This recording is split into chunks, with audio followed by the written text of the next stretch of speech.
Hirit ni Joey De Leon sa timbang ni Miles Ocampo, umani ng reaksyon. Karamihan sa mga netizen ay hindi nagustuhan ang pabirong hirit ni Itbulaga host Joey De Leon sa Dabarkads host na si Miles Ocampo na nagdiwang ng kanyang kaarawan sa Itbulaga. Sa kumakalat na video clip sa X na mula naman sa noontime show, maririnig na nagbigay ng birthday wish sa kanyang isa sa mga host na si Tito Soto. Wala akong masasabi kundi pataas yung edad, ani ng dating Senate President. Pataas, say naman ang ilang EB co-host. Maya-maya, bigla namang sumingit ng hirit si Joey. Pataba, pababa, kapansin-pansin namang walang natawa o pumansin sa mga host sa naging banat ni Joey.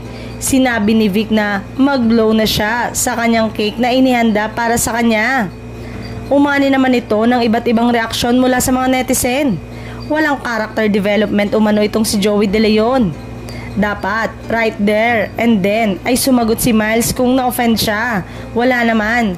Unlike sa audience before, sabi niya 2024 na, di na uso body shaming. Buti hindi siya sinupalpal ni Maine Mendoza. Nasa tabi pa naman niya. Ewan ko, may issue ko sa mga matatanda na nag-o-okray talaga. You can sense na off ang hirit kaya di nila pinansin. Halatang pati mga kasama niya hindi nagustuhan ang hirit ni Joey. Matatandang sinagot na ni Miles ang dahilan ng kanyang pag-gain ng weight matapos magkaroon ng health concern. Sa ngayon ay wala pang reaction si Miles kung personally ay na-offend ba siya sa hirit ni Joey. Wala pa ring reaksyon, tugon o pahayag si Joey tungkol dito.